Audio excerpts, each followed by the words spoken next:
kita mendengarkan ceramah Dhamma. Mari kita buka kembali buku tuntunan puja bakti kita. Kita panjatkan Aradhana Dhamma Desana. Kepada pemimpin puja bakti, kami persilakan.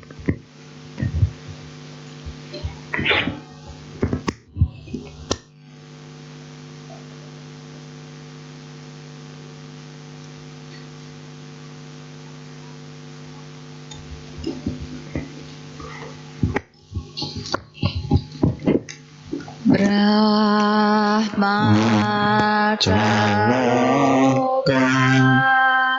Dipati Sahampati Katanjalian Diwara Ayacita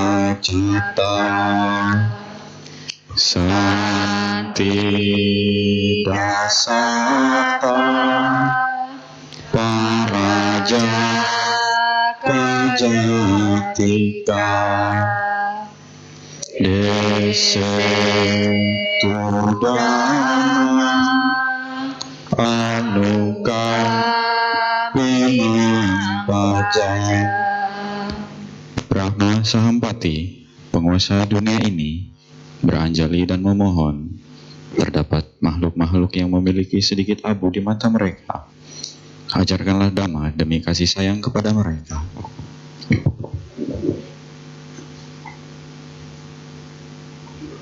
Namo tassa bhagavato arahato sama sambuddhassa. Namo tassa bhagavato arahato sama sambuddhassa. Namo tassa bhagavato arahato sama sambuddhassa. Kalena dhamma sawanang etamanggala mutamanti. Yang termuliakan Sang Buddha, Dhamma dan Sangha, pimpinan puja bakti, para romo dan ramani yang hadir, ya, para pengurus dan panitia wihara, serta Bapak Ibu, saudara-saudari semua, selamat pagi, Namo Buddhaya. Ya, sebelum saya mulai, tanya dulu ya, yang duduk paling belakang kedengaran enggak? Yang ngangguk yang di depan ya. Yang belakang belum ngangguk. Yang belakang coba kalau kedengaran angkat tangannya beberapa orang. Ya, aman ya. Baik ya, biar semangat juga ya, di absen dulu. Bapak Ibu Saudara, ya tak kenal maka tak akrab. Nama saya Biku Abijato. Saya biasanya domisili di Wihara Mendut dekat Candi Borobudur. Ya, namun kalau saya pembinaan ya, saya bisa keluar dulu dari Wihara Mendut 1 bulan, kadang sampai 2 bulan keliling. Jadi kalau Bapak Ibu cari saya di Wihara Mendut, ya mungkin saya belum pulang ya. Bapak Ibu Saudara, saya lihat banyak yang saya kenal juga ya. Ini saya kenal di depan Pak Beni ya. Bapak Ibu nggak kelihatan, nggak apa-apa ya. Ya, karena Pak Beni pernah bilang kalau saya mendengarkan Dhamma Bante pasti duduk paling depan. Ternyata beneran. Bapak Ibu Saudara, saya karena ini pertama kali mengajar di sini, saya juga dengar di sini banyak yang bisa bahasa Hokkien ya. Biasanya kalau ketemu orang yang bisa bahasa Hokkien, nanyanya itu pasti Cak Pa Leo Boy. Ya, nggak ada itu apa kabar ya, nggak ada. Cuma 2 saja, Cak Pa Leo Boy, Cak Leo, Ukang Tau Bo gitu ya. Jadi kalau Bapak Ibu ketemu saya harus lihat waktu ya. Kalau pagi Bante Ciak Paleo Boy ya, sudah makan belum? Ciak Leo tampuk. Ya, kadang-kadang saya makan, kadang tidak. Kalau pagi ya. Kalau siang Bapak Ibu tanya, Bante Ciak Paleo Boy, Ciak Paleo ya. Kalau malam Bapak Ibu tanya, Bante Ciak Paleo Boy ya, Bu Tan Ciak Leo ya. Ya, karena kami para biku hanya makan sampai jam 12 siang. Bapak Ibu Saudara, hari ini ada 3 hal ingin saya sampaikan, semuanya penting. Ya, semoga bisa Bapak Ibu bawa pulang sebagai kebijaksanaan. Ada satu cerita, saya senang sekali cerita ini. Pertama kali saya baca cerita ini di bukunya Acan Bram. Tapi pagi hari ini saya baca yang lebih unik lagi. Ya, sedikit berbeda. Dulu yang saya baca, kisah ini ada di Thailand. Ternyata yang mirip juga terjadi di Afrika Selatan. Di Afrika Selatan ada sekelompok orang suku yang disebut San People, orang San, S-A-N. Ya, bukan matahari, S-A-N, orang San. Mereka tinggalnya di gurun, tempat-tempat yang kering ya. Karena di Afrika banyak sekali padang-padang yang kering. Dan sangat uniknya, mereka punya teknik khusus untuk mencari air. Cara mereka mencari air adalah mereka cari batu, bebatuan yang celahnya itu pas ukuran tangannya monyet. Celah batu. Lalu di celah batu itu nanti dikasih berry atau buah-buahan yang disukai monyet. Nanti akan datang babun. Babun itu monyet yang besar. Nah, karena monyet itu banyak sekali jenisnya. Ya. Dan kalau Bapak Ibu jalan-jalan ke tempat yang ada monyetnya, ingat ya, monyet itu bandel. Barang Anda bisa dicuri. Ya, kalau Anda jalan-jalan ke tempat yang ada monyetnya, dompet Anda simpan di tempat yang aman. Nanti dompet Anda dicuri sama monyet. Ya. Masih untung kalau dia mau barter sama buah. Kadang-kadang dia lari sudah ke hutan, barang Anda hilang. Bapak Ibu Saudara, nanti babun ini datang, dia periksa-periksa celah batu itu, dia lihat ada berry. Cepat-cepat dia masukkan tangannya.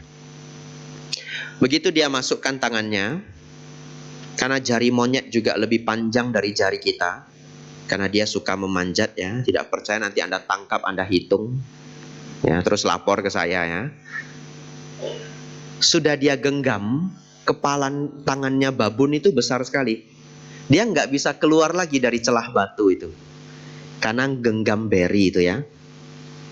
Lalu nanti pemburunya datang, orang San ini datang. Si monyet akan ketakutan setengah mati, tapi dia nggak bisa lari.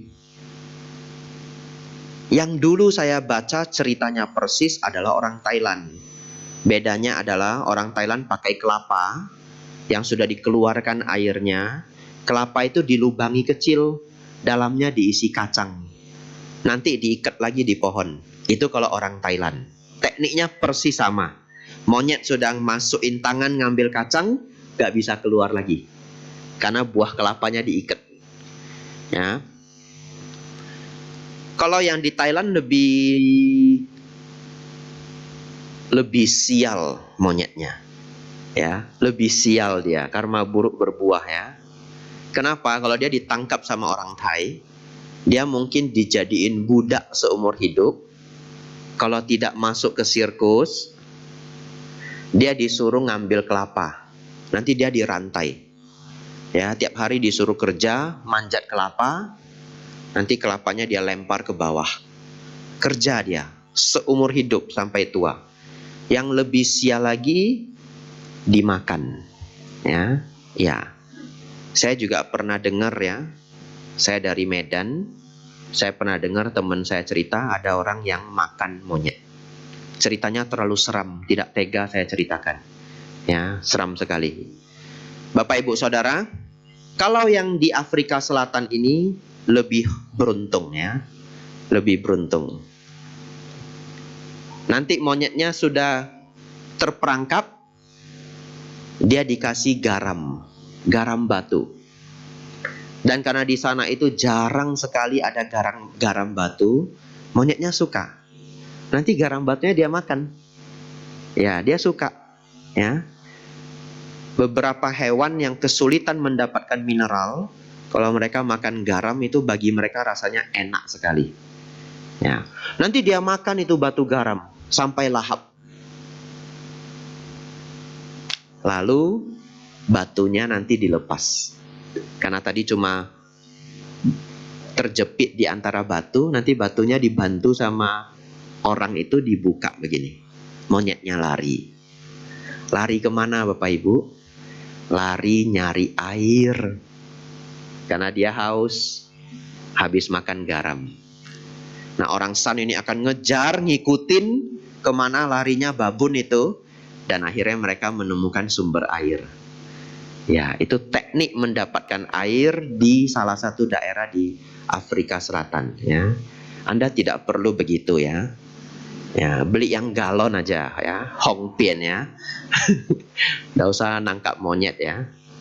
Ya, kalau Anda ke Mendut, di Mendut ada monyet loh. Namanya Monday, Senin. Beneran.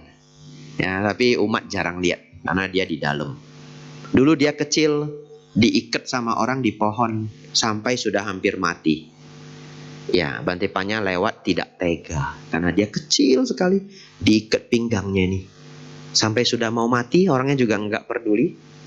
Ya, akhirnya Bante Panya dengan supir waktu itu minta ke supirnya itu dibeli aja, kasihan monyetnya enggak tega liatnya. Terus dia dipelihara sampai sekarang. Ini cerita mungkin sudah 10 tahun. Ya, monyetnya panjang umur. Ya, tapi dia pernah satu ketika bandel sekali. Kabur dari wihara, nonton TV di rumahnya warga. Ya, jadi sekarang dia cukup sering di kandang ya. Nggak boleh keluar lagi, dia terlalu bandel. Tapi ya sudahlah. Masih lebih baik dia di kandang daripada dulu hampir mati di atas pohon. Oleh karena itu jangan lahir sebagai binatang ya. Tapi itu bukan topik saya pagi hari ini. Itu topik saya 31 alam kehidupan di tempat lain. Bapak Ibu Saudara, kenapa saya cerita kisah monyet ini? Saya ingin tanya Bapak Ibu, sebenarnya apa yang menjebak monyet tersebut? Tangannya sendiri toh? Betul ya? Atau keserakahannya? Ini? Nah, nggak bisa lepas. Padahal kalau dia mau lepas gimana? Gini toh? Gampang banget, gini saja. Nah, itulah monyet. Suruh lepas gini aja enggak mau. Satu ketika ada murid Sang Buddha bertanya ke Sang Buddha, Bante, di antara semua hal, apa yang paling berharga? Di antara semua hal. Kalau harta, beliau menjawab kesehatan. Kalau yang ditanya, apa harta yang paling berharga? Tapi kali ini yang ditanya bukan harta. Di antara semua hal, apa yang paling berharga?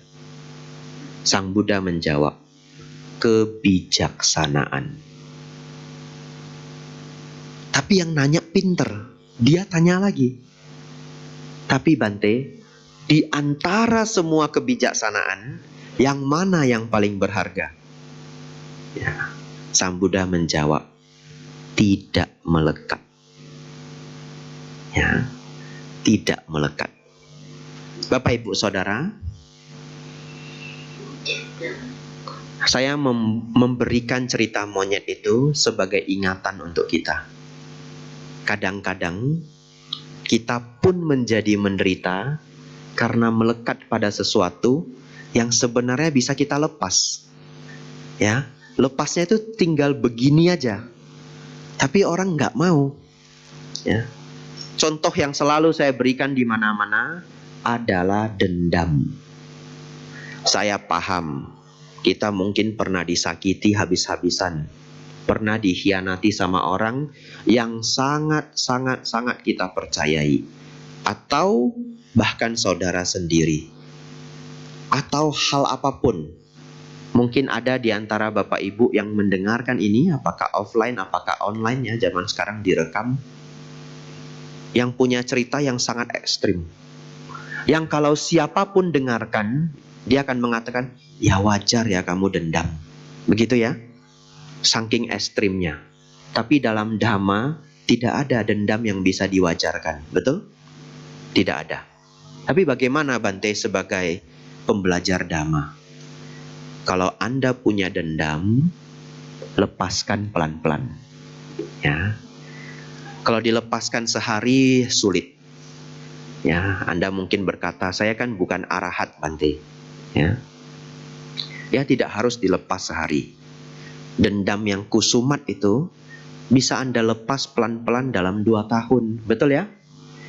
Pelan-pelan, sudah kurang bencinya, sudah kurang bencinya. Pelan-pelan, sudah kurang bencinya. Bante, bagaimana saya tahu bencinya kurang? Lah Anda bayangkan wajahnya lah ya. Kula kok ya. Masih benci enggak? Masih benci. Tapi lumayan lah, sudah kurang 5%. Betul ya? Ya, kurang 5%.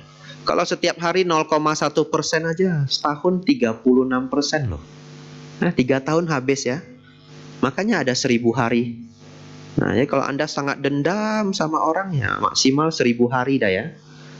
Ya, setelah itu kalau ketemu biasa aja. Tapi kalau orangnya karakternya buruk, kita juga tidak harus dekat dengan dia. Asewana cak balanang pandita nancak sewana. Itu nasihat Sang Buddha pertama di Manggala Sutta. Tidak bergaul dengan orang bodoh, bergaul dengan orang bijaksana.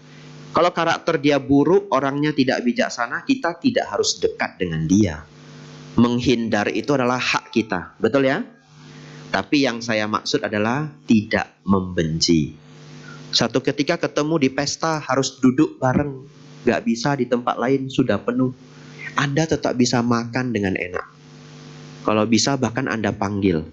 Gimana manggilnya? Ancoa cak paleo boy, gitu ya. Ya, dia karena dia masih kesel sama kita, boy cak lo lain comik, gitu ya. Ya, Anda tanya lagi, gimana? Sudah makan belum? Gitu ya. Bapak Ibu Saudara, ada pesan sangat penting pagi hari ini, sangat penting. Saya beberapa kali ketemu umat Buddha dan saya sedikit bingung dengan apa yang mereka ekspresikan. Ada loh umat, saya ajak meditasi, ya.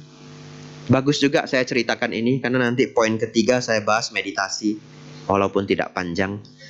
Ada umat Bapak Ibu Saudara, saya ajak, Pak, Bu, ayo belajar meditasi. Nggak usah banyak, 15 menit sehari juga bagus, 20 menit sehari sangat bagus. Bapak Ibu tahu apa jawabnya? Bante, jangan meditasi. Kenapa? Nanti jadi melekat. Ya, meditasi bisa melekat Bante. Coba Bante, saya mau tanya Bante, meditasi bisa membawa kebahagiaan enggak? Bisa. Kebahagiaan bisa membuat menjadi ketagihan enggak Bante? Bisa. Nah itu, meditasi membuat ketagihan, kemelekatan Bante. Harusnya saya tanya, jadi gimana? Saya nggak boleh meditasi.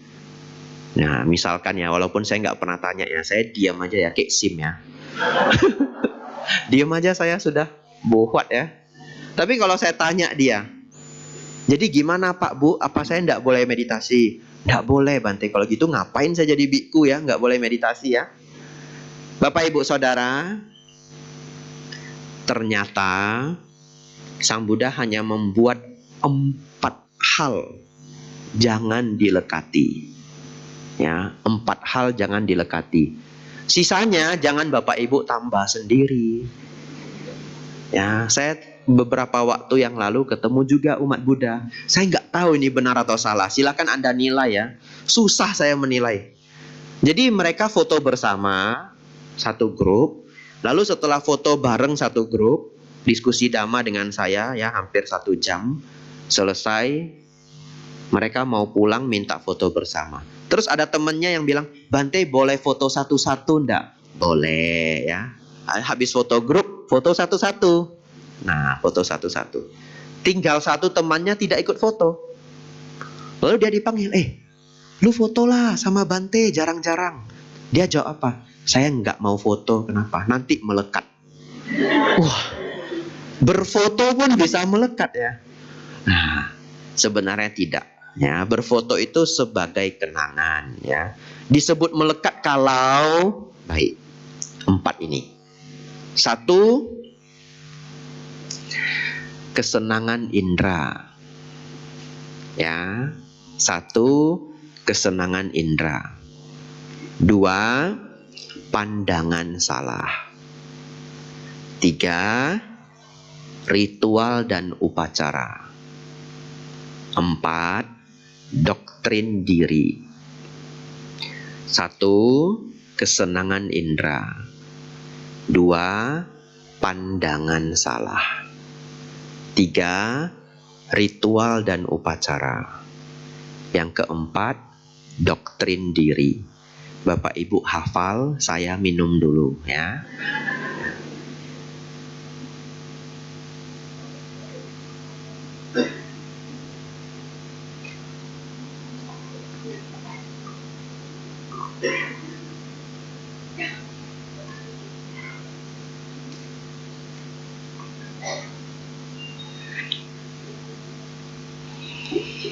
Nomor 4 apa Bapak Ibu?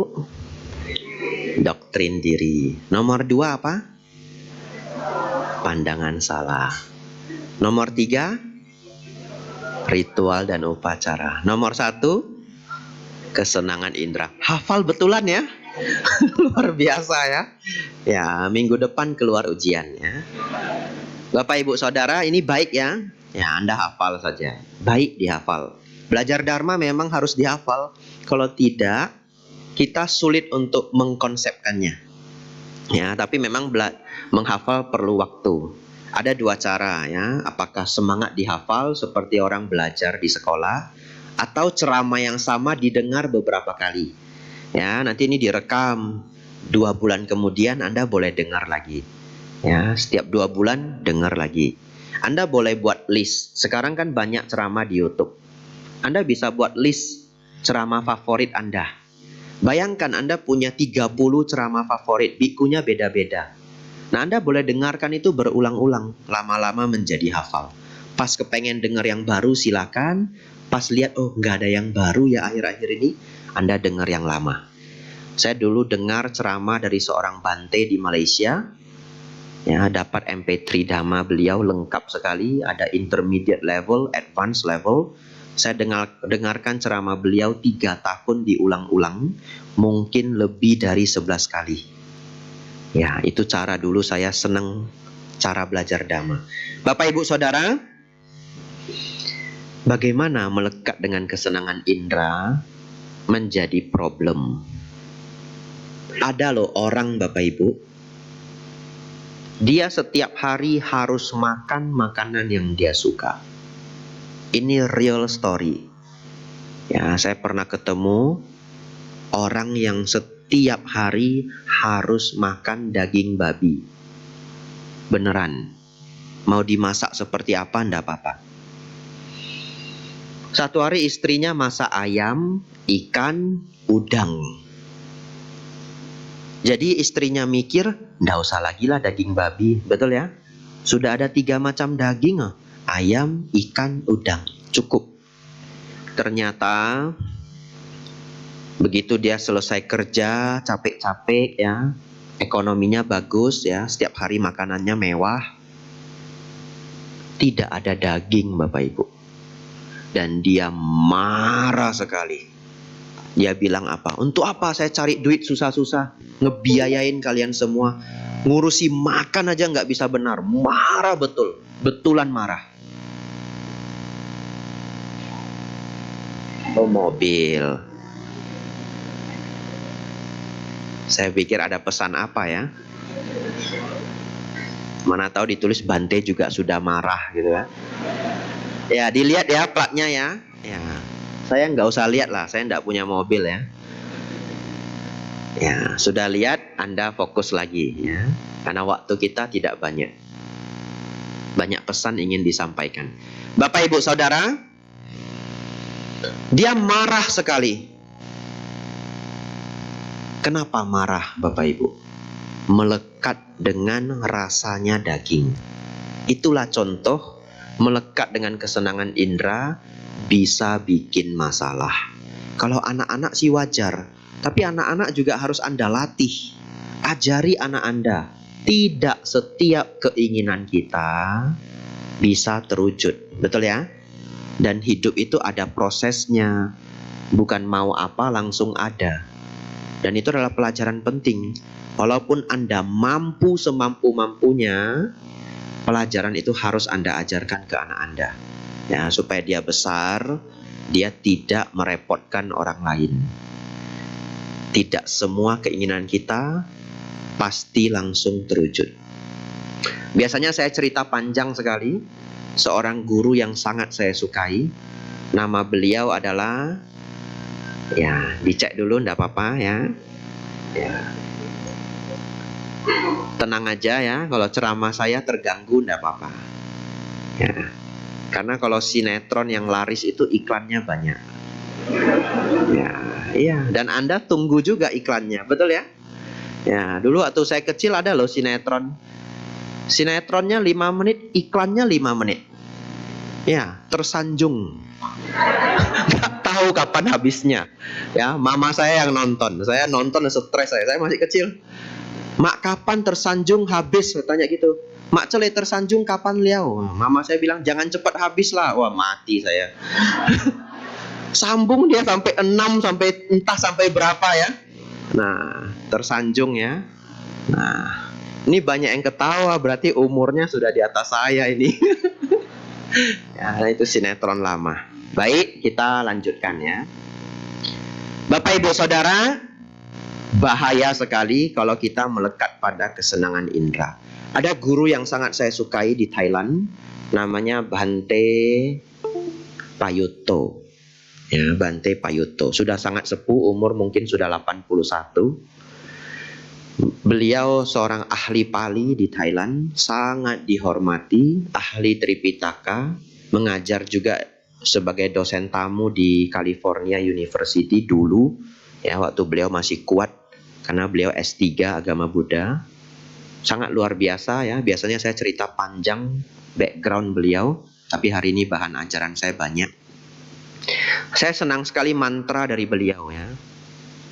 Mantranya adalah mi ko di, mai mi ko dai. Ya, bahasa Thai ya. Mi ko di, mai mi ko dai.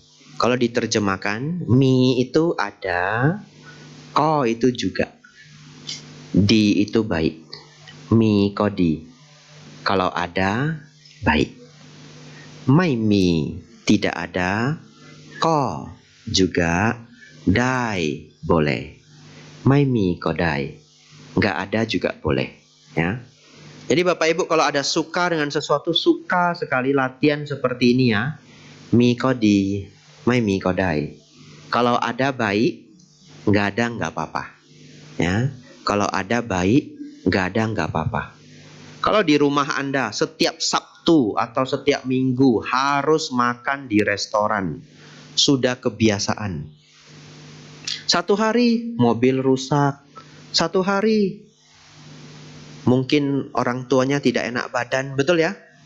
Ya, sebagai anak jangan maksa. Latihan itu mi ko di, mai mi ko dai. Ya, kalau zaman sekarang bisa pesan Grab, zaman dulu nggak ada, habis beli di warung sebelah. Ya, cuma dapat lontong sayur ya. Ya, itulah minggu Anda berakhir di lontong sayur ya. Ya, makan lontong sayurnya sambil hafalin mi ko di, mai mi ko dai, gitu ya. Buat ya lah. Mi ko di, mai mi ko dai. Kalau sekarang Anda bisa pesan Grab. Tapi mantra ini baik ya untuk banyak hal. Ya. Ada apa? Boleh. Urgent ya. Baik. Bante minta tolong diumumkan. untuk digeser atau dipindahkan bagi pemilik mobil dengan plat nomor 2342 BRB expander hitam 2342. Ya, silahkan ya. Karena ada mobil yang mau keluar. Terima kasih Bante. Wah. Bener kan? Banyak iklannya kan? Nah, itu saya sudah bilang ya. Ya, selamat kepada 2342 ya. BRB. Ya, Anda mendapatkan mobil expander hitam.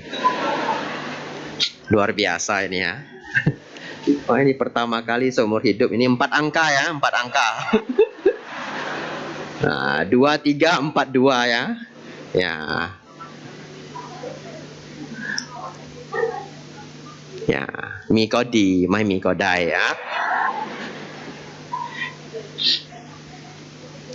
Ini sangat baik Anda terapkan dalam hidup Anda ya. Sangat-sangat baik ya. Tidak semua keinginan kita harus terwujud. Nomor 2, pandangan salah. Pandangan salah banyak sekali ya. Intinya banyak mendengarkan dhamma. Nanti pulang dari sini ya, saya pribadi senang mendengarkan dhamma. Bante Utamo, Bante Panyawaro ya, Bante Payuto, tapi itu bahasa Thai ya.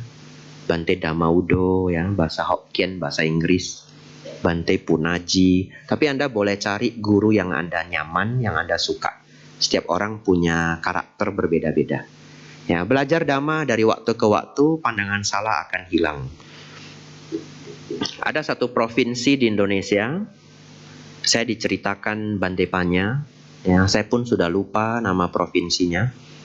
Mereka punya pandangan, ya. Kalau seseorang meninggal, itu harus ada yang dikorbankan, supaya yang meninggal itu bisa lancar melanjutkan perjalanan ke alam akhirat, alam bawah, atau alam yang mana, alam selanjutnya. Jadi nanti tubuh mati seseorang, tubuh mati kita sebut mayat ya, tubuh mati orang tersebut akan dikubur bersamaan dengan ayam hidup. Ya, ini pandangan salah. Dan kalau dilanjutkan culture itu, orang berbuat karma buruk, betul ya? Ya, lalu suatu ketika mereka ngundang Bante Panya untuk memberikan doa sebelum dikuburkan. Nah, sebagai biku ndak bisa. Kalau upacaranya harus ada ayam yang dikubur bersamaan, bikunya ndak bisa. Bikunya pasti mundur, betul ya? Mereka semua bingung. Terus mereka tanya, gimana baiknya Bante? Ya, kompromi saja. Ya, kompromi. Kita kuburnya ayam bakar saja. Ya, kompromi saja. Mereka mau. Nah, itu beliaunya mengubah tradisi ya, luar biasa. Merekanya mau ganti ayam bakar. Baru beliaunya mau membacakan parita. Tapi di sini kita bisa melihat ya, pandangan salah itu bisa membawa pada karma buruk. Jadi kalau ada orang berpikir, kenapa ya hidup saya kok sial terus? Apa salah saya? Ya mungkin yang salah adalah cara berpandang. Ya, kalau Anda belajar dhamma dari waktu ke waktu, Anda akan merasakan hidup Anda semakin mujur, semakin mujur. Tidak instan ya, semua ada prosesnya. Jangan nanti baru seminggu datang ke wihara, mana Bante hokinya? Kok belum dapat? Ya, tapi kok malah hidup saya merosot. Ya jangan seminggu, 5 tahun, 3 tahun, pasti terasa.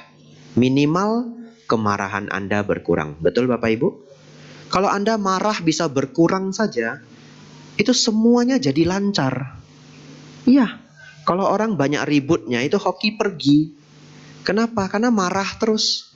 Ya, kalau Anda jualan orang mau datang beli, Anda marah. Marahnya memang bukan sama pelanggan. Ini sesama keluarga berantem. Pelanggan juga males. Liatin Anda berantem terus kapan selesainya enggak tahu. Tiba-tiba ada orang buka toko dekat Anda, barangnya sama. Ya sudah, Anda pasti akan merosot. Dia pindah ke sebelah. Bapak Ibu Saudara, pandangan salah jangan dilekati. Yang ketiga, ritual dan upacara. Ya, mohon maaf ya, contohnya harus saya ambil dari pengalaman suku lain. Ada suku di Indonesia punya tradisi namanya Iki Palek. Iki Palek. Ya. Nanti Anda boleh tulis di Google pulang dari sini, baca artikel-artikelnya Iki Palek. Yaitu ada satu suku di Papua, sekarang sudah mulai tidak dipraktekkan ya, jadi bersyukur juga. Kalau ada keluarga yang meninggal, jarinya dipotong. Ya, Anda boleh masukkan ke Google, tulis artikel ya, judulnya. Silakan tulis jari suku Dani. Ya, jari suku Dani. Yang takut jangan lihat ya. Bapak Ibu Saudara, mereka punya kebiasaan kalau keluarga dekat meninggal, adik kandung, ayah kandung ya. Ini jari dikampak Bapak Ibu. Ya. Dua ruas ini hilang. Alasannya apa? Nah, mereka menganggap nangis aja itu tidak cukup. Ya, untuk merasakan untuk meluapkan kesedihan kehilangan keluarga, nangis aja tidak cukup. Harus jari ini dipotong. Dan benar-benar dipotong. Bapak Ibu Saudara, pertanyaan saya, kalau jari dipotong itu penderitaan tidak? Penderitaan. Ya. Oleh karena itu kalau ada ritual dan upacara yang membawa penderitaan, tidak mengarah pada kebijaksanaan, secara dhamma, kita tidak bahas lagi suku lain. Ya, itu hanya contoh saja. Tentu kita menghargai budaya dan kultur setiap orang. Tapi kita kembali ke dhamma. Ruang lingkupnya untuk Bapak Ibu yang ada di ruangan ini. Kalau ada tradisi ritual yang memberatkan, membawa pada penderitaan, secara dhamma tidak dilakukan tidak apa-apa. Karena secara dhamma yang tidak boleh dilakukan itu hanya satu, perbuatan jahat. Betul ya? Hanya satu, perbuatan jahat. Ya. Jadi kalau ada ritual upacara keluarga, suku ya, apa saja yang ada di Bapak Ibu, berat sekali, membawa penderitaan luar biasa. Renungkan. Kalau itu tidak melanggar hukum kama, ya, tidak dipraktekkan pun tidak apa-apa. Atau prakteknya didiskon. Ya, zaman dulu kalau orang Tionghoa keluarganya meninggal pasang H, betul ya? Di kanan atau di kiri saya tidak tahu, di kiri ya. 3 tahun loh itu. Ya, tidak boleh make up. Setiap orang beda-beda.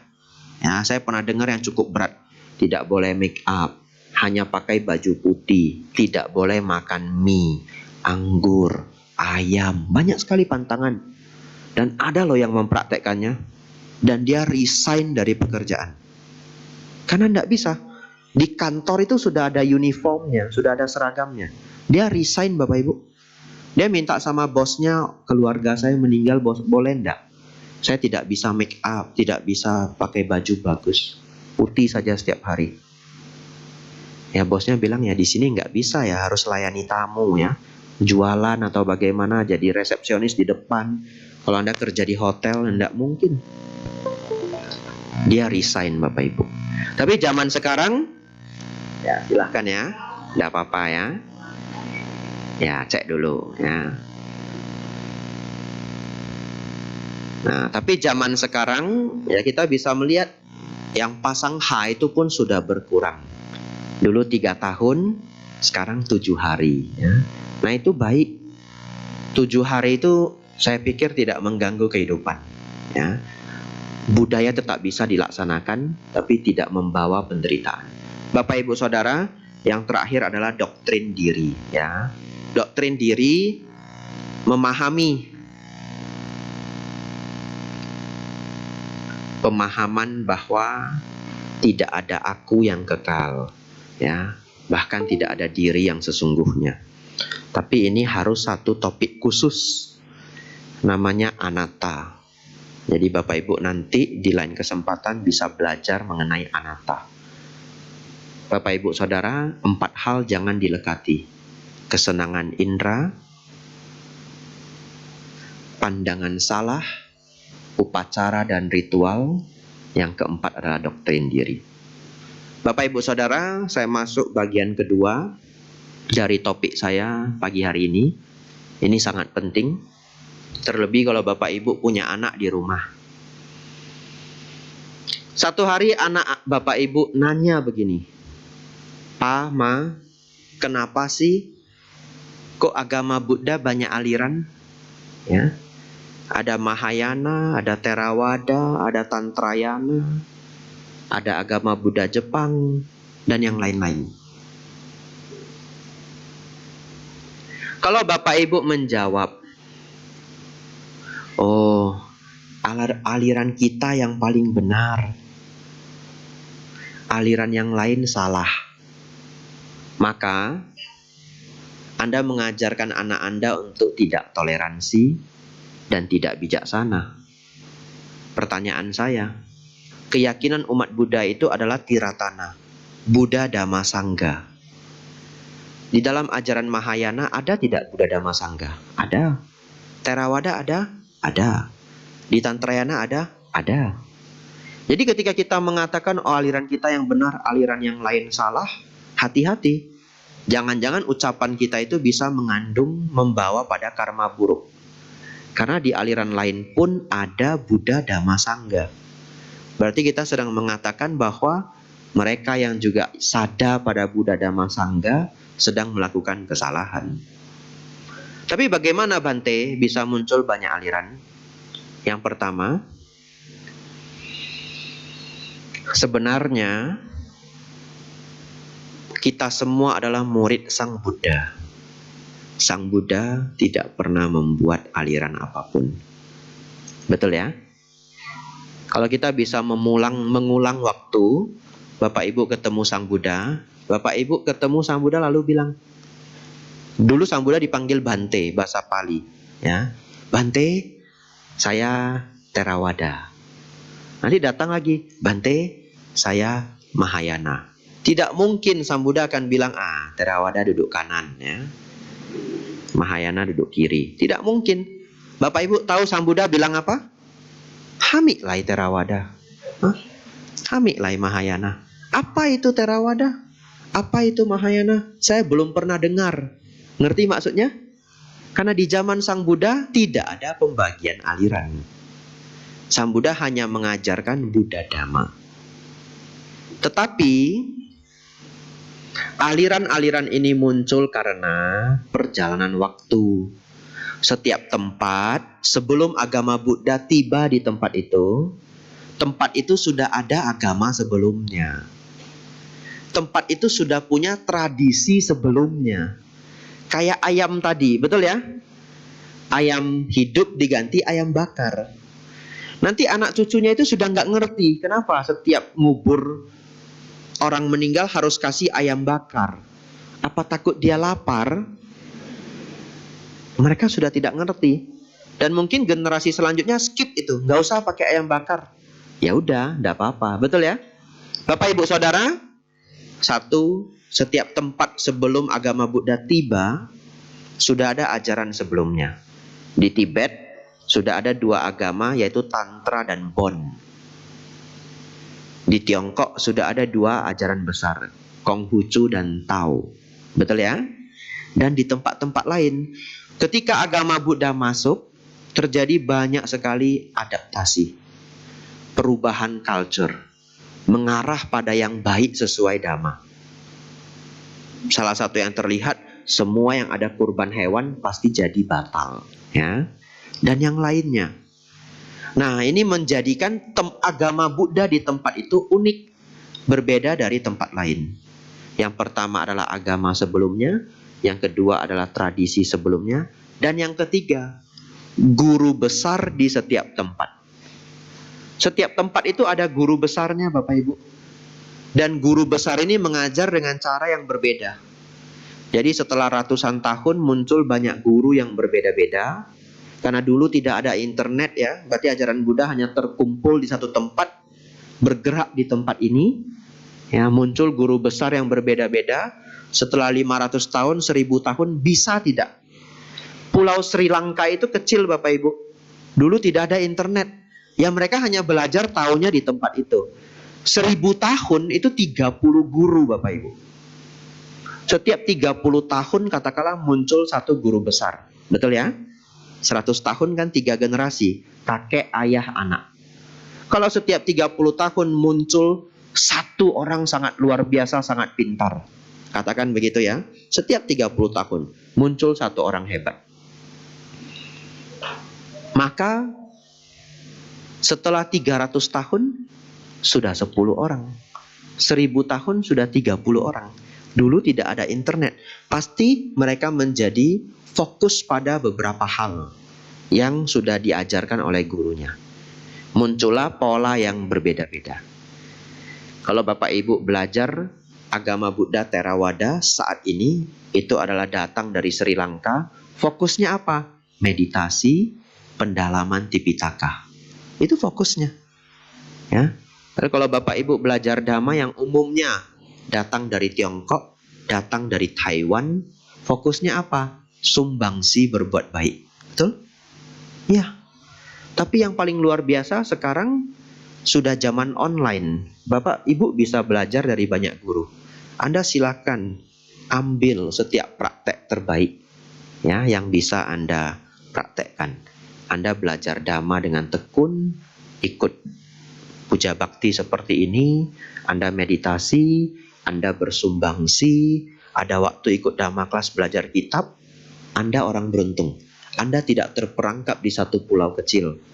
Zaman sekarang Anda bisa belajar Dhamma dengan seksama. Satu bagian terakhir, ini singkat saja ya. Ya, silakan cari tempat duduk ya. Ya, sudah belum keluar nomor ya. Nomor polisi belum keluar ya.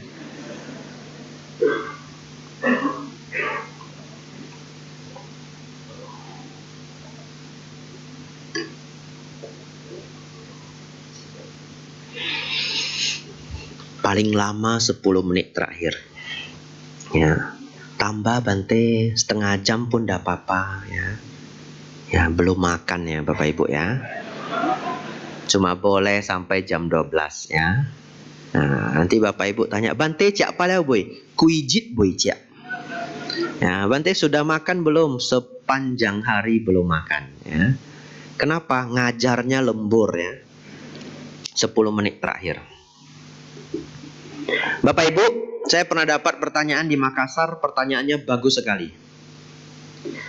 Seorang anak kecil di rumah orang tuanya Buddhis, sekolah di sekolah Kristen. Ya. Itu terjadi di banyak provinsi karena belum ada sekolah Buddhis. Anaknya masih TK. Anaknya masih TK, satu lagi SD. Pulang-pulang Bapak Ibu nanya ke mama papanya, "Pama, kita agama Buddha kan?" "Iya." Karena papa mamanya selalu bilang di sekolah cuma untuk sekolah, belajar agama ikut papa mama.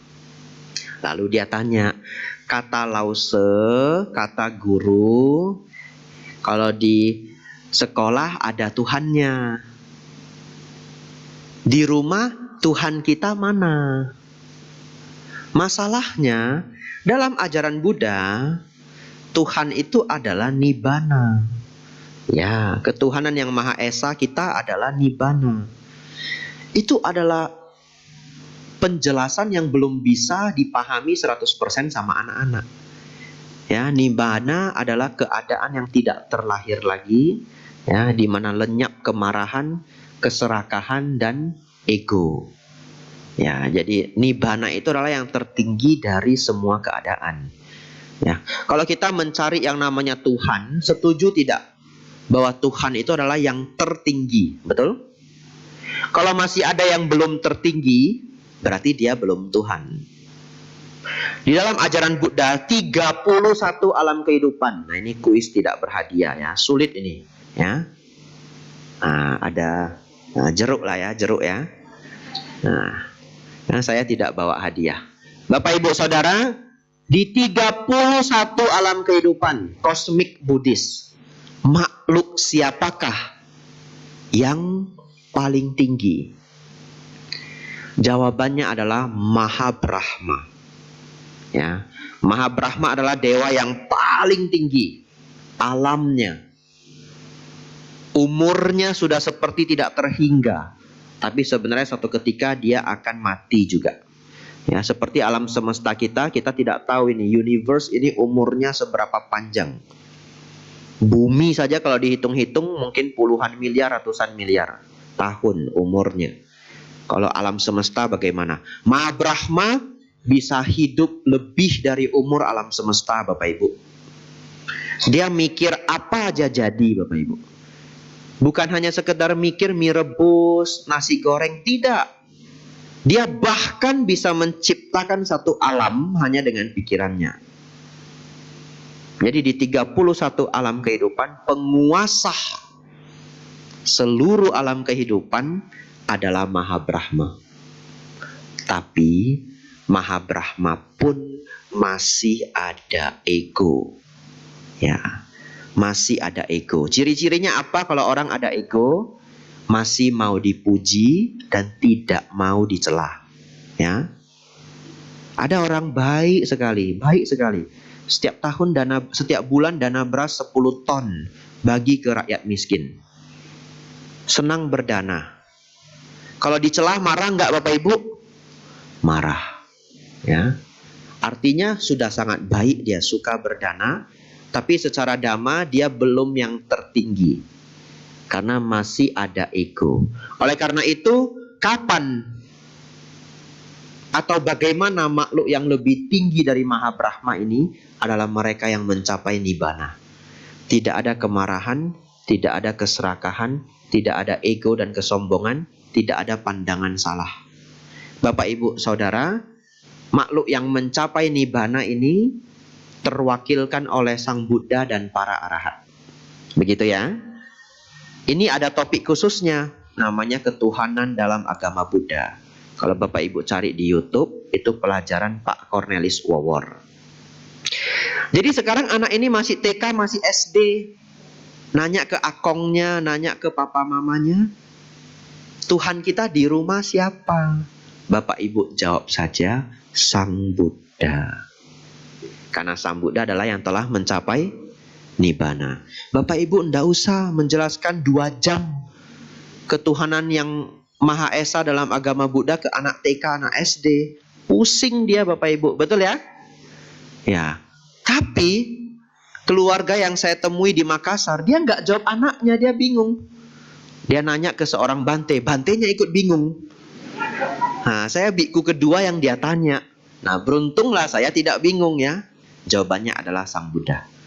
Jadi kalau Bapak Ibu, anak-anak yang belum bisa berpikir dhamma yang mendalam, agama Buddha, Tuhannya Sang Buddha. Nanti dia sudah SMP, SMA, baru kita jelaskan Tuhan itu adalah pencapaian nibbana. Bapak Ibu Saudara, terakhir ya, kertasnya tutup.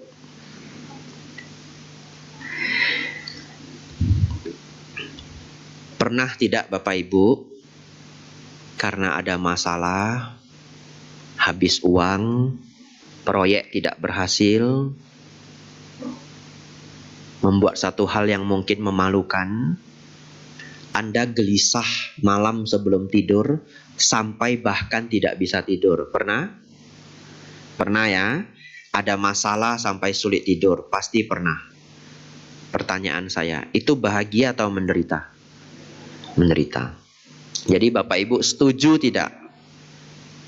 Pikiran yang tidak tenang mengarah pada penderitaan. Ya, bahkan kita tidak bisa tidur. Ya, kalau tidak tenangnya sedikit sih tidak terasa, tapi kadang-kadang tidak tenangnya itu banyak. Sang Buddha mengajarkan obat untuk pikiran yang kacau adalah latihan meditasi. Dan Bapak Ibu tadi sudah setuju. Kalau pikiran tidak tenang, mengarah pada penderitaan. Berarti Bapak Ibu semua setuju meditasi sebagai sumber kebahagiaan dan ketenangan. Setuju? Nah, ini besok rajin ini meditasi setengah jam. Ya, 3 hari aja. Ya. Habis itu ndak lagi. Ya. Bapak Ibu Saudara, 5 menit terakhir, saya ingin mengajak Bapak Ibu untuk bagaimana sih Bante bermeditasi. Bapak Ibu Saudara, bermeditasi itu sangat baik. Jangan bermeditasi pas batin kita kacau, tidak akan berhasil. Bermeditasi ketika keadaan batin biasa-biasa saja, daily life. Iya, belajarnya pas daily life. Saran saya sih 20 menit sehari, itu udah diskon banget ya. 20 menit sehari ya. Masih banyak Bante, 15 menit lah boleh ya. 10 menit boleh Bante, Jin Koi Tao ya. Ya, kelewatan itu jangan ya. 15 menit itu udah diskon banget itu. Tapi 20 menit sehari. Caranya bagaimana? Bapak Ibu cari waktu yang paling nyaman. Saran saya pagi sebelum beraktivitas. Supaya apa? Supaya keseharian Anda lebih tenang. Kadang kita bekerja, kita bisa dimarahi bos, atasan. Anda jualan pun Anda bisa dimarahi pelanggan. Anda tidak bisa bebas dari dimarahi orang. Enggak Bante, saya enggak jualan juga enggak kerja. Anda pun bisa dimarahi mertua. Anda jangan senang dulu ya. Ya. Nah, zaman sekarang jadi orang tua pun bisa dimarahi anak ya. Saking sayang sama anak, orang tuanya diam aja lah. Saking sayang sama anak. Bapak Ibu Saudara, 15 menit sehari, 20 menit, 15 menit sebelum memulai hari, duduk rileks. Tidak bisa duduk bersila, duduk di kursi. Ya. Mengetahui nafas masuk, mengetahui nafas keluar. Mengetahui nafas masuk, mengetahui nafas keluar. Tidak perlu dilafalkan kalimat ini, tapi kita tahu. Nafas masuk, nafas keluar. Lalu batin yang ngomong tidak berhenti ini diabaikan dulu. Ya, diabaikan dulu. Nanti Bapak Ibu akan terkejut. Mengamati nafas masuk, nafas keluar. Ternyata batin yang ngomong ini mulai reda sedikit-sedikit. Makin hari semakin reda, makin hari semakin reda. Kalau Bapak Ibu lakukan 15 menit di pagi hari, emosi Anda akan balance hampir sepanjang hari.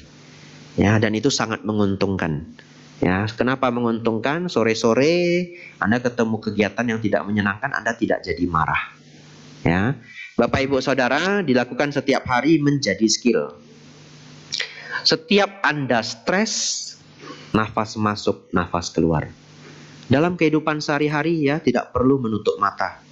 Ya, ketemu apa yang tidak menyenangkan,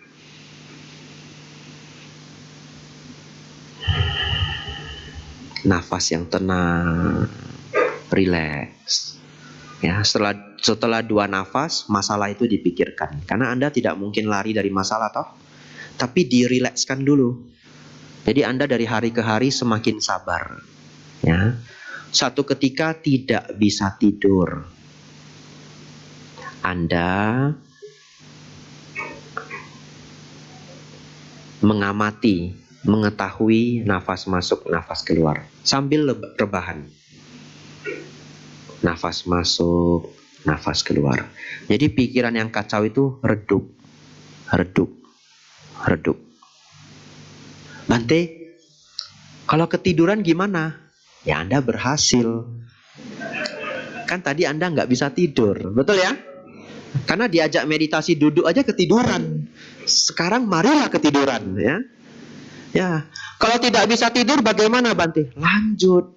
Melihat nafas masuk, nafas keluar sampai capai arahat ya.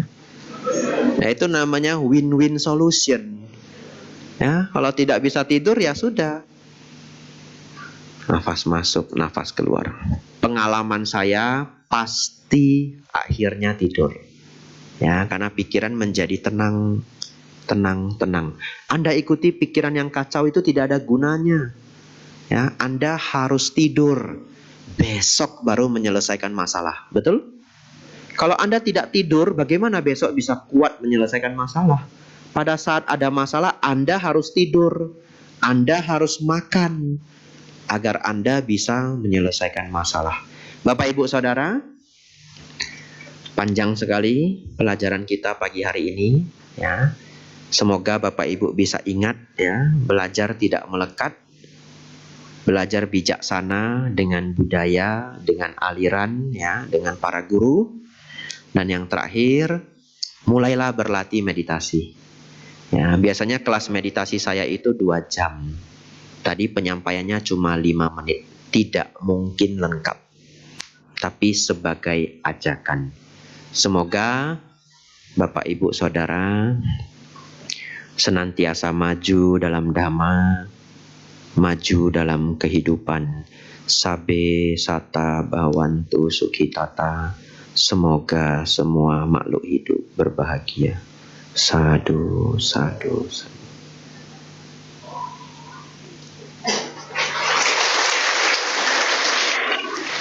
Ya. Boleh. Ya. Boleh, 2 pertanyaan aja. Ya.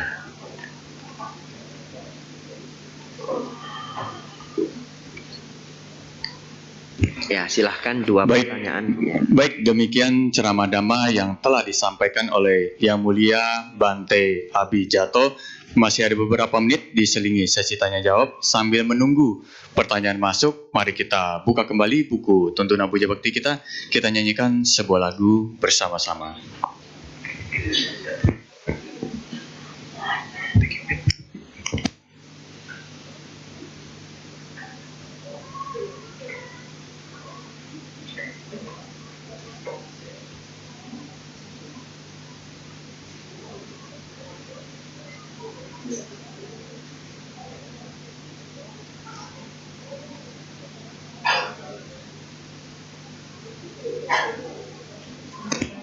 Untuk lagu kedua kita nyanyikan lagu berjudul Love is Miracle pada halaman 115.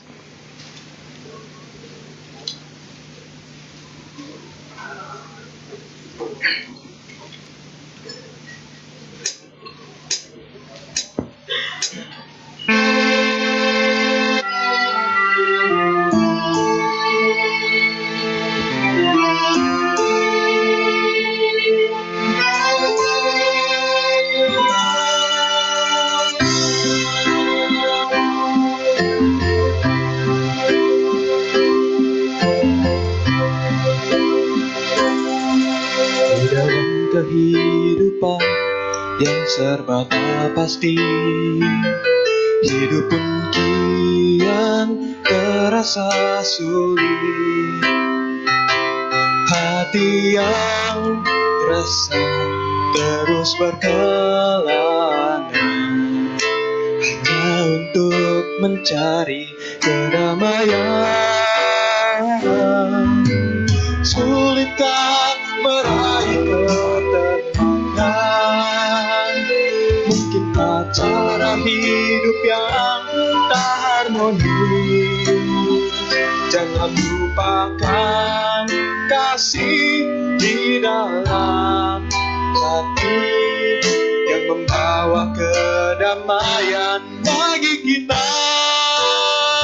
Sungguh mukjizat kasih di dalam hati, pancarkan pada umat manusia, menghapus rasa dendam dan kebencian, memberi damai di setiap hati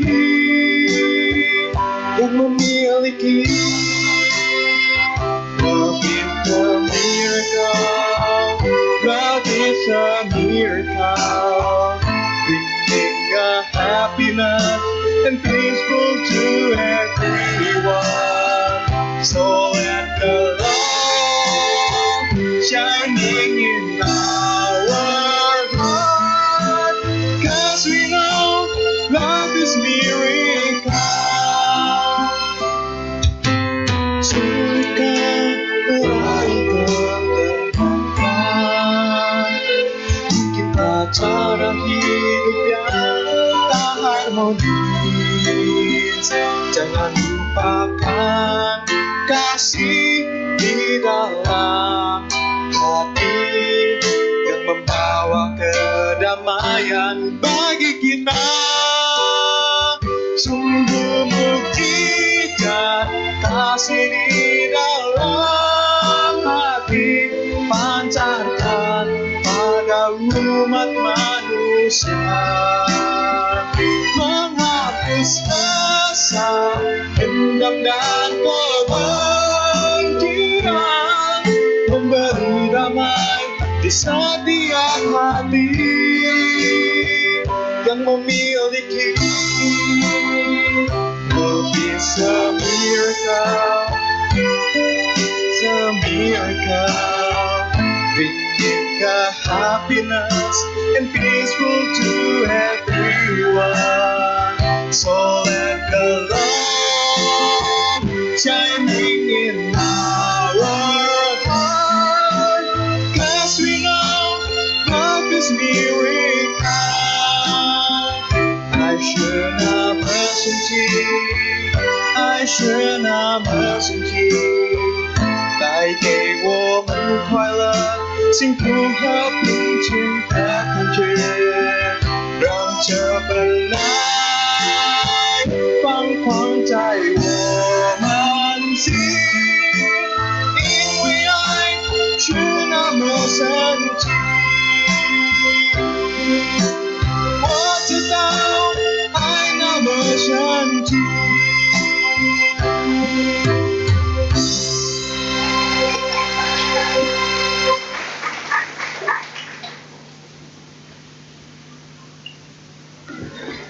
Baik, tiba saatnya kita akan memasuki sesi tanya jawab.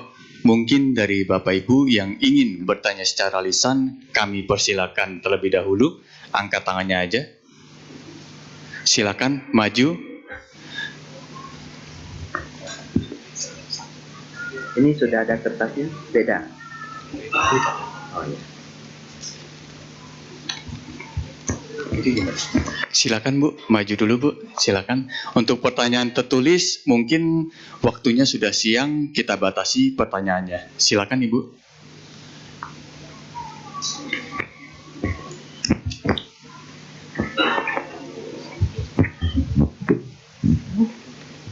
Ya, Selamat silakan. siang Bante, Namo Selamat siang. Buddhaya. Ya, Namo Bante, Buddhaya. saya mau bertanya.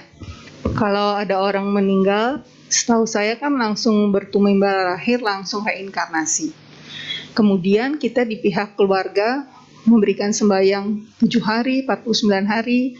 Nah, kalau keluarga langsung sudah meninggal itu langsung bereinkarnasi, apa bisa Bante tolong jelaskan apa hubungannya sembahyang kita itu yang katanya supaya bisa melewati jembatan, bisa melewati perjalanannya lancar, itu kan sudah bertumimba lahir.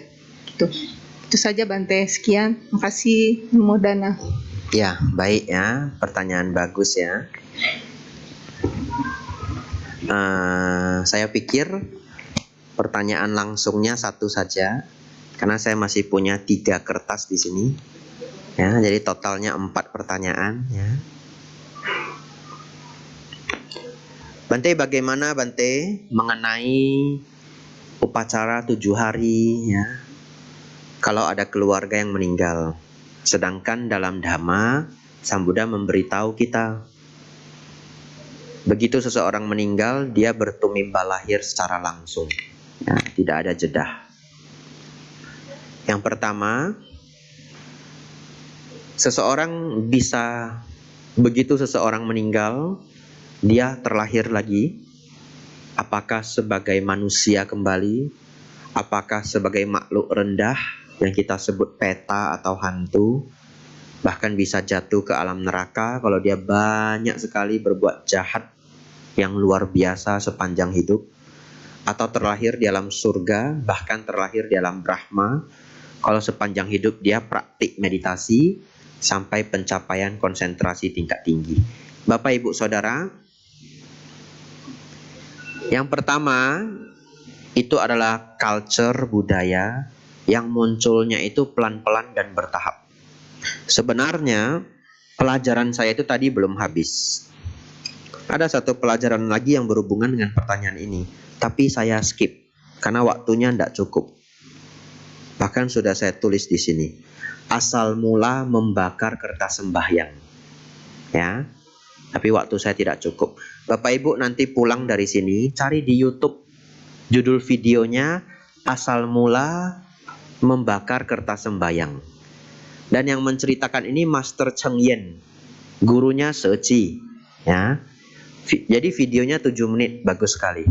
Nah, di situ kita akan belajar bahwa yang namanya kultur itu muncul pelan-pelan dan bertahap.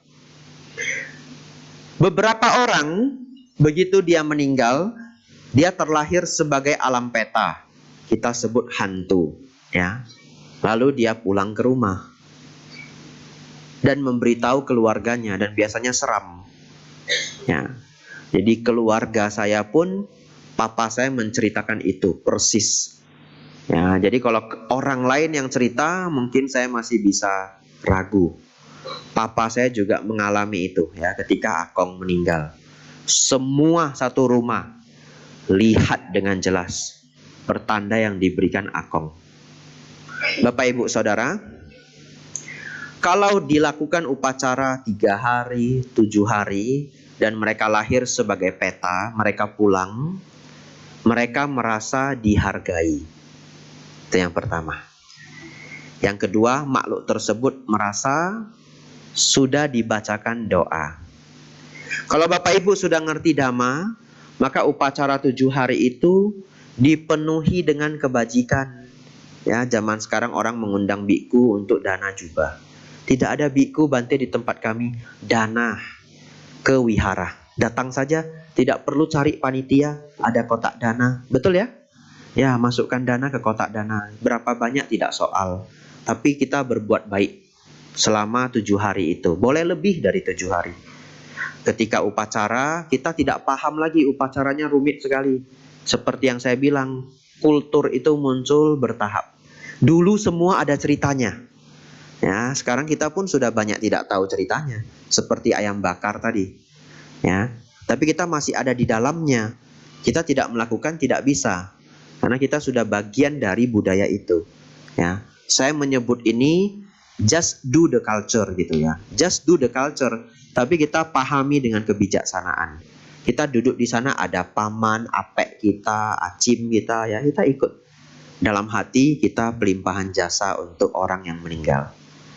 Bapak Ibu Saudara, selanjutnya, kenapa selalu ada upacara kematian di semua culture? Tidak hanya orang Tionghoa, betul Bapak Ibu? Ya, di semua culture. Bahkan ada yang tadi potong jari sendiri. Kenapa? Karena kehilangan orang tercinta itu sangat-sangat menyedihkan. Jadi upacara 7 hari itu sebagai upaya agar kesedihan keluarga itu berkurang secara bertahap. Ya, karena banyak yang harus dilakukan, betul ya? Banyak yang harus dilakukan. Ada tamu, menjamu tamu, dan sebagainya. Agar mereka selama 7 hari itu kesedihannya itu terlewati. Ada loh orang saking sedihnya ikut bunuh diri karena tidak tahan ada orang yang dia cintai itu meninggal dunia, betul? Tapi karena ada upacara 7 hari ini, dia dijaga sama orang, betul ya? Ini lanjut, kamu harus duduk berdiri di sini sebelah. Kamu jangan pergi kemana-mana ya. Karena dia sudah stres, dia mau lompat ke sungai. Kamu jangan pergi mana-mana. Setiap ada orang yang datang, dia kasih dupa dengan kesedihan, memberi hormat. Upacara culture berbeda-beda. Itu membantu keluarga melewati kesedihan. Ya, jadi tidak juga setelah kita belajar Dhamma, kita jadi ekstrim. Keluarga kita meninggal, kubur aja. Pakai upacara apa? Nggak usah. Besok Anda sarapan seperti biasa. Coba bayangkan. Bayangkan bagaimana melakukan itu. Sulit ya? Sulit. Kayak Bahkan orang barat yang begitu logik aja, mereka buat upacara loh 1 hari. Ya, walaupun 1 hari tok selesai. Semua pakai hitam-hitam, ya. Kalau hujan pun bawa payung, ya. Di Amerika begitu. Bante kok tahu? Nonton TV, ya. Ya, enggak apa-apa, we do the culture. Nah, kita belajar dengan kebijaksanaan, kita tambahkan nilai-nilai Buddhis. Lalu bagaimana Bante kalau mereka sudah terlahir sebagai manusia, jatuh ke alam neraka, terlahir sebagai binatang? Mereka pun tidak tahu kalau kita buatkan upacara. Ya.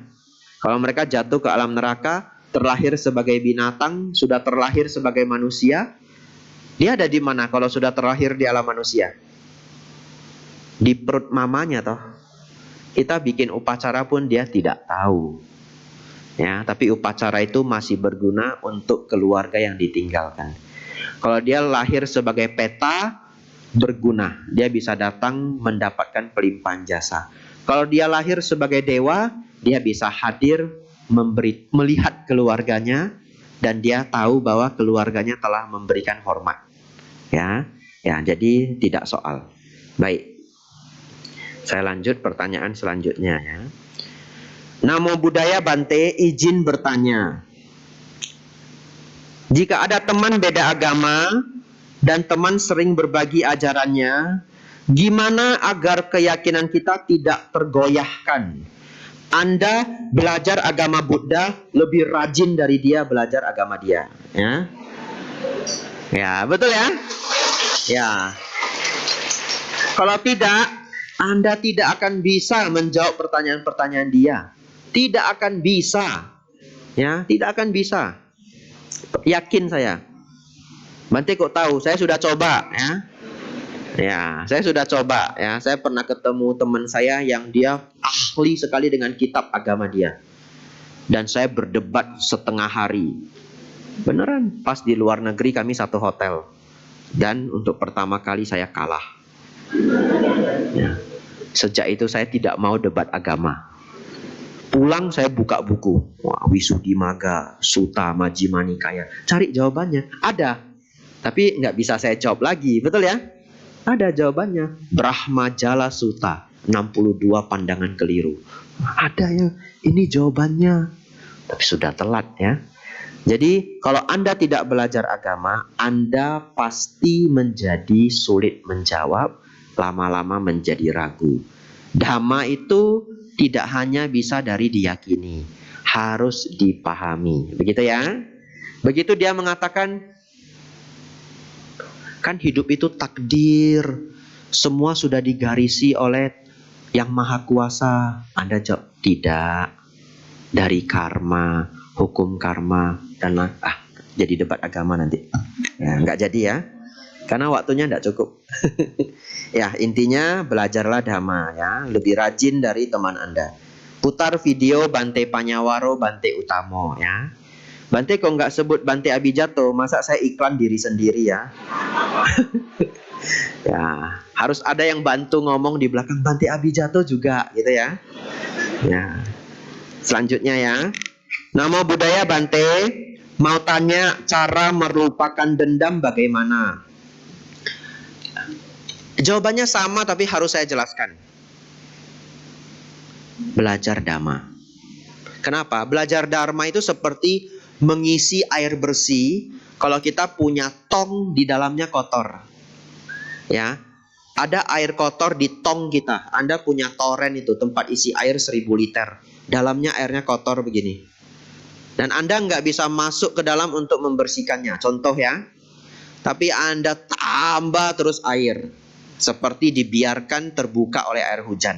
Lama-lama air yang kotor itu pelan-pelan keluar, pelan-pelan habis, pelan-pelan habis, pelan-pelan habis. Tapi masih ada nggak kotorannya?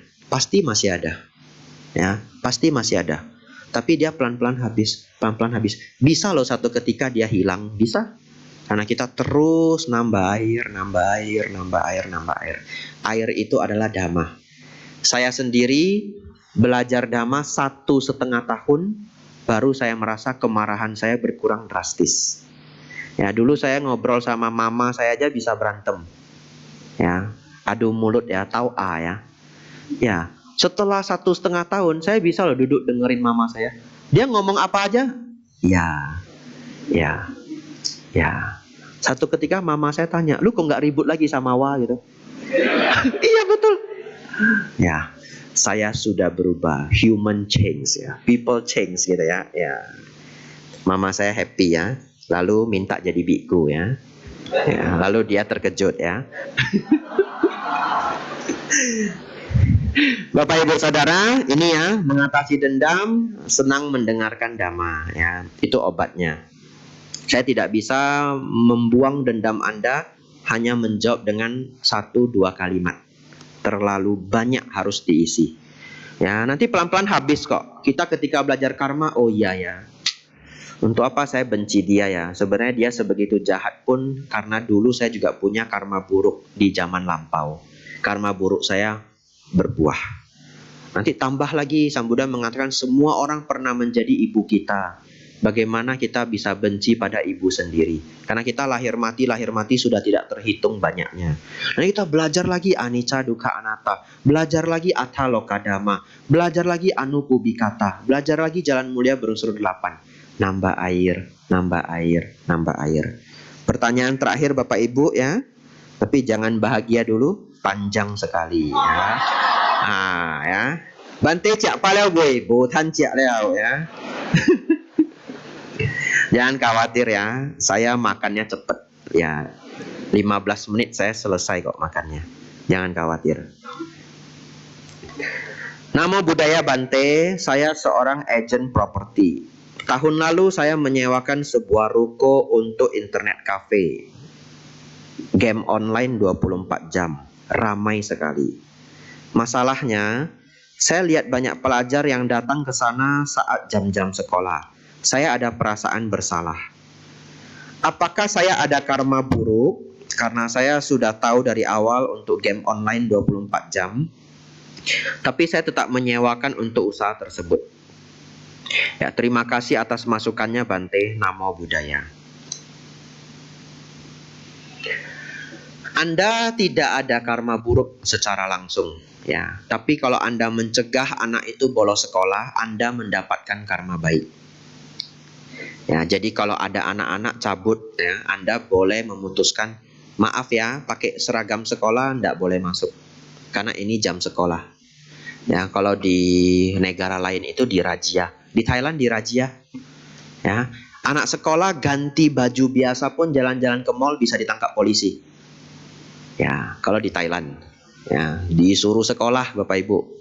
Jadi Anda tidak berbuat karma buruk karena itu hal yang tidak bisa Anda kontrol. Anda hanya menyewakan komputer. Sama seperti Anda menjual pisau dapur. Kalau orangnya pakai pisau dapur itu untuk membunuh, itu di luar kontrol Anda, betul ya? Anda menjual pisau dapur agar orang bisa potong sayur. Tapi kalau Anda sampai muncul rasa bersalah, sebenarnya Anda tahu ya, Anda sedang membiarkan hal buruk terjadi. Ya, kalau Anda mau berdana, relakanlah keuntungan di pagi hari itu, minta mereka jangan ke sini, balik sekolah sana. Tapi Bante, dia kan nanti pergi ke warnet lainnya, itu urusannya.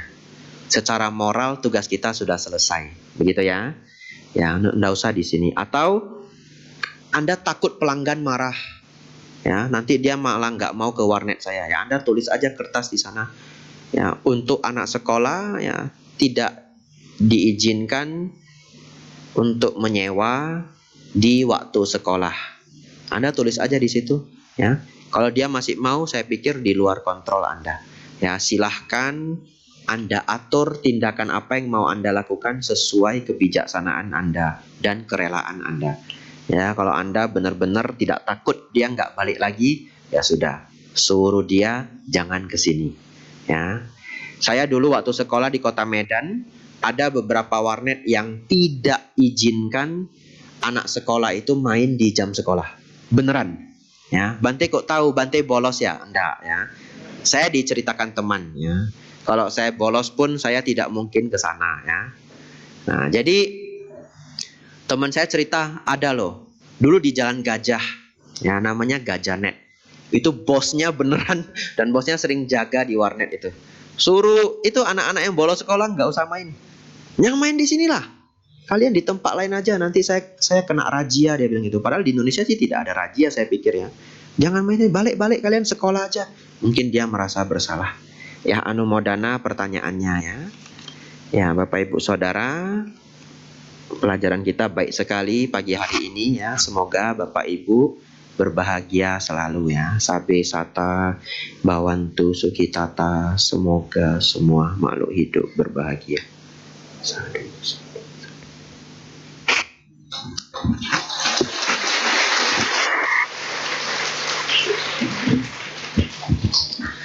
Baik, demikian ceramah Dhamma yang telah disampaikan oleh Yang Mulia Bante Abijato. Kami mewakili seluruh keluarga besar Wihara Pluit Dharma Sukha beserta umat yang hadir pada kesempatan pagi hari ini mengucapkan terima kasih atas ceramah Dhamma yang telah disampaikan. Terima kasih Bante. Baik, mari kita bangkit berdiri dan bersikap anjali.